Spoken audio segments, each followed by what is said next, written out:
సరే, ఇప్పుడు రెగ్యులర్ సినిమాలో గోవా అనగానే ఏదైతే ఉంటుందో అది ఉండదు, ఇది చాలా కొత్తగా ఉంటుంది అని చెప్పారు.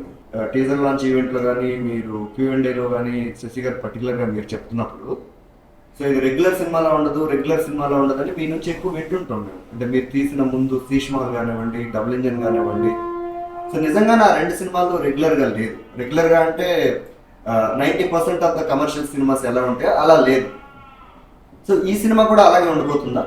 ఇంకా మేము తీస్తే అలానే ఉంటుంది కదా. అంటే ప్రతి సినిమా డిఫరెంటే మ్యాన్. అంటే ఎవరి సినిమా ఒక డైరెక్టర్ ఎలా దాన్ని చూపించాలనుకుంటాడో చెప్పేది. మాకు ఇది చాలా ఒక different kind of film. Sir, మీరు ప్రతి సినిమా చాలా కొత్త వాళ్ళతోనే తీస్తుంటారు. సో ఎందుకు దానికి ఏమన్నా పర్టికులర్గా కారణాలు ఉన్నాయా? వీళ్ళతోనే తీయాలి అని, లేదా మీరు కథ అనుకున్నప్పుడే యాక్టర్స్ మైండ్లో ఊహించుకుంటారా? డబ్బులు సరిపోక ఈ యాక్టర్స్తో చేసేద్దాం అనుకుంటారా?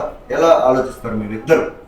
ఎందుకంటే ప్రతి సినిమా మీరిద్దరు రైటింగ్ దగ్గర నుంచి సినిమా రిలీజ్ అయ్యి బయటకు వచ్చి OTTకి వచ్చేంత వరకు మీ ఇద్దరు కలిసే చేస్తారు కాబట్టి, సో మీ ఇద్దరు నుంచి మీ answer.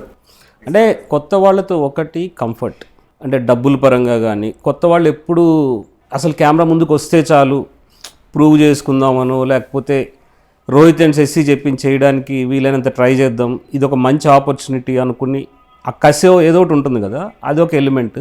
And availability, and definitely కొత్త వాళ్ళతో ఇట్స్ ఆల్వేస్ ఎక్సైటింగ్. అంటే ఆల్రెడీ వీళ్ళ మీద కెమెరా పెట్టాము, ఈ యాక్టర్స్ మీద రిపీట్ చేస్తూ ఉంటాము. ఇంకోటి మీరు అడిగింది కథ, అంటే యాక్టర్స్ని అనుకుని రాస్తారా లేకపోతే అనుకున్నాకంటే రెండూ జరుగుతాయి. మా చుట్టూ ఉన్న యాక్టర్స్ మాకు పరిచయం అంటే ఒక 30-40 మంది యాక్టర్స్ తెలుసు మాకు, అమ్మాయిలు కానీ అబ్బాయిలు కానీ. ఫస్ట్ ప్రయారిటీ వాళ్ళలోంచే వస్తుంది, ఎక్కడో ఎవరిని ఎతికి పట్టుకొద్దామని ఉండదు. ఈ 30-40 మంది ఎవరున్నారు, దాంట్లో ఇంకా దగ్గరగా తిరిగే కొంతమంది వాళ్ళని పెట్టడం. మేబీ నెక్స్ట్ ఫిలిం నేను పర్సనల్గా అనుకుంటున్నది అసలు కంప్లీట్గా ఇప్పటివరకు అవంతిలో చెయ్యని వాళ్ళు, ఒక్క ఫ్రేమ్లో కూడా కనపడని వాళ్ళతో, కొత్త వాళ్ళతో పనిచేయాలనుంది. మేబీ నెక్స్ట్ అది మళ్ళీ కొత్త వాళ్ళే నాకైతే.